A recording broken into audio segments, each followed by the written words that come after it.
యేసు రక్తమే జయం పరిచర్య ప్రైజ్ ద లార్డ్. ఫిబ్రవరి 24వ తేదీ 2025. ఈరోజు దేవుని వాక్యము. కుడివైపునకును ఎడమవైపునకును నీవు వ్యాపించెదవు, నీ సంతానము అన్యజనముల దేశమును స్వాధీనపరుచుకొనును, పాడైన పట్టణములను నివాస స్థలముగా చేయును.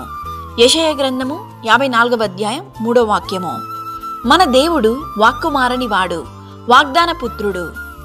అబ్రహామును, ఇస్సాకును, యాకోబులను ఆశీర్వదించిన ఆ దేవదేవుడు ఈ దినాన నీ మొరను ఆలకించి కుడివైపునకును ఎడమవైపునకును నిన్ను వ్యాపింపజేయును. ఈనాడు అనేక సమస్యలతో సతమతమవుతున్న నిన్ను దేవుడు బలపరుస్తున్నాడు. నీవు భయపడనక్కర్లేదు. బాధించువారు నీకు దూరముగా నుందురు. నీకు విరోధముగా రూపింపబడిన ఏ ఆయుధమును వర్ధిల్లదు. నేను యెహోవాను, సర్వశరీరులకు దేవుడను, నాకు అసాధ్యమైనది ఏదైనా ఉండునా అని దేవుని వాక్యం సెలవిస్తుంది. నీవెంతగానో ప్రయత్నించి, ఎంతో ఆలోచించి, ఎంత ప్రయత్నించినా నీ కార్యమును పొందుకోలేకపోవచ్చు. ఆ దేవదేవుడు ఈ దినాన నీ కార్యమును జయముగా మార్చును. పాడైన పట్టణములను నివాస స్థలముగా చేయగల దేవుడు నీ జీవితంలో నీవు విరక్తి చెంది కృంగియున్న నీ స్థితిని మార్చగలడు. నీవు విశ్వాసంతో ప్రార్థించు. దేవుడు నిన్ను ఆశీర్వదించి దీవించును గాక.